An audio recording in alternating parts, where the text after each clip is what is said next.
Welcome to Khyati connects. నేను విద్య. రేపటి దేశ భవిష్యత్తు అని పొగిడే ఈ జెన్జీ యువత ఇవాళ తమ భవిష్యత్తును కాపాడుకోవడానికి పోరాడాల్సిన దుస్థితి ఎందుకు వచ్చింది?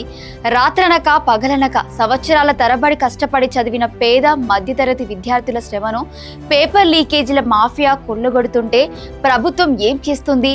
కంటి తుడుపుగా రీ ఎగ్జామ్ నిర్వహించి హడావిడిగా ఫలితాలు వెల్లడించేసి అంతా అయిపోయిందని చేతులు దులుపుకోవాలని చూస్తూ ఊరుకోవడానికి ఇది పాత తరం కాదు, ఇది ప్రశ్నించే జెన్జీ తరం.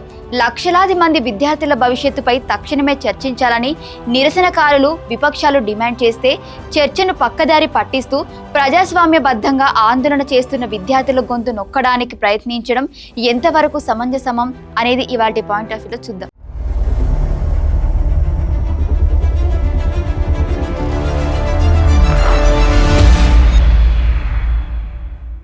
విద్యార్థుల జీవితాలతో చదరంగం ఆడుతున్నారా? నీట్ కుంభకోణం వెనుక ఉన్న అసలు తిమింగళాలను వదిలేసి నామమాత్రపు రీ ఎగ్జామ్లతో సరిపెట్టిస్తున్నారా? పార్లమెంటు సమావేశాలు జరుగుతుంటే 0 అవర్ రద్దు చేసి నీట్ పై చర్చించాలని విపక్షాల అభ్యర్థనను తోసిపుచ్చడం వెనుక ఉన్న అసలు రహస్యం ఏంటి?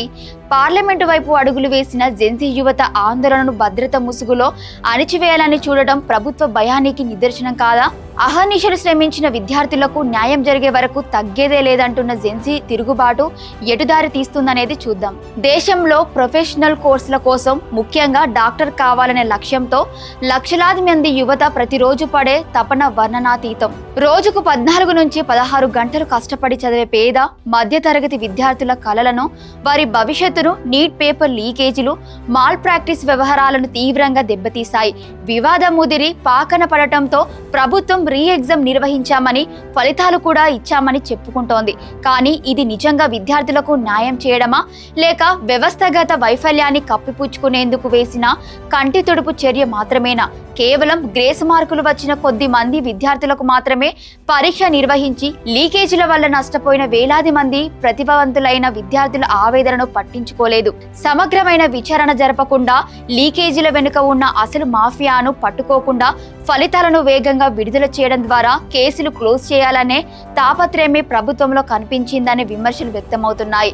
సమస్యపై శాంతియుతంగా స్పందిస్తూ తమ భవిష్యత్తు కోసం జెన్జీ యువత మరియు నిరసనకారులు పార్లమెంటు ముట్టడికి పిలుపునిస్తే దాన్ని ప్రభుత్వం ఒక భద్రతా ప్రమాదంగా చిత్రీకరించడానికి ప్రయత్నించడం దురదృష్టకరం. చట్టసభలో ఉండేది ప్రజా సమస్యలను, ముఖ్యంగా దేశ భవిష్యత్తైన యువత ఆవేదనను ఆలకించడానికి.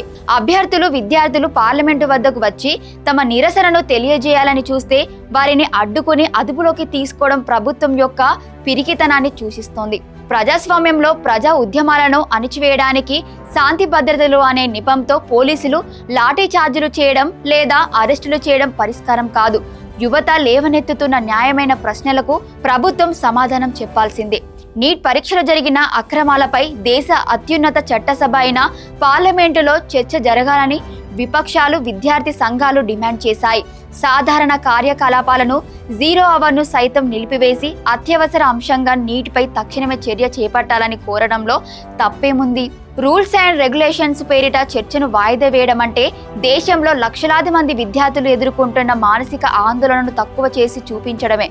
నీట్ కుంభకోణంపై స్పీకర్ ద్వారా లేదా ప్రభుత్వం ద్వారా ముందస్తుగా సమగ్రమైన సమాధానం రాకపోవడం వల్లే సభలో రసాభాస వాతావరణం నెలకొంది. నిబంధనల పేరుతో కాలయాపన చేయడం విద్యార్థుల భవిష్యత్తుకు ఏమాత్రం శ్రేయస్కరం కాదు. ఈనాటి జెన్జీ యువత కేవలం హామీలకు పడిపోయే తరం కాదు. వాటికి వ్యవస్థలో స్పష్టమైన, శాశ్వతమైన మార్పులు కావాలి. వరుసగా జరుగుతున్న పేపర్ లీకేజీలు, సాంకేతికత లోపాల వల్ల నేషనల్ టెస్టింగ్ ఏజెన్సీ విశ్వసనీయత పూర్తిగా దెబ్బతినింది. ఎన్టీఏను విచ్ఛిన్నం చేసి నూతన పారదర్శకమైన వ్యవస్థను తీసుకురావాలని విద్యార్థులు డిమాండ్ చేస్తున్నారు.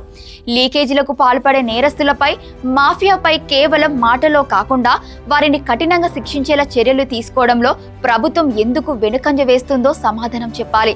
ఈ దేశ నిర్మాణంలో జెన్జీ యువత పాత్ర అత్యంత కీలకమైంది. విద్యార్థులు తమ హక్కుల కోసం, న్యాయమైన పరీక్షల నిర్వహణ కోసం రోడ్డెక్కితే వారిని రాజకీయ ముద్రలు వేసి పక్కదారి పట్టించాలని చూడటం తీవ్రమైన తప్పుగా పరిగణించాల్సి ఉంటుంది. ప్రభుత్వం ఇప్పటికైనా తమ వైఖరిని మార్చుకొని విద్యార్థుల వైపు నిలబడాలి. సమగ్ర విచారణ జరిపించి ప్రతిభ కలిగిన ప్రతి విద్యార్థికి పూర్తి న్యాయం జరిగే వరకు ఈ జెన్జీ తరం తన పోరాటాన్ని ఆపదనే విషయం గుర్తించాలి. Thank you for watching Khyathi కనిక్స్.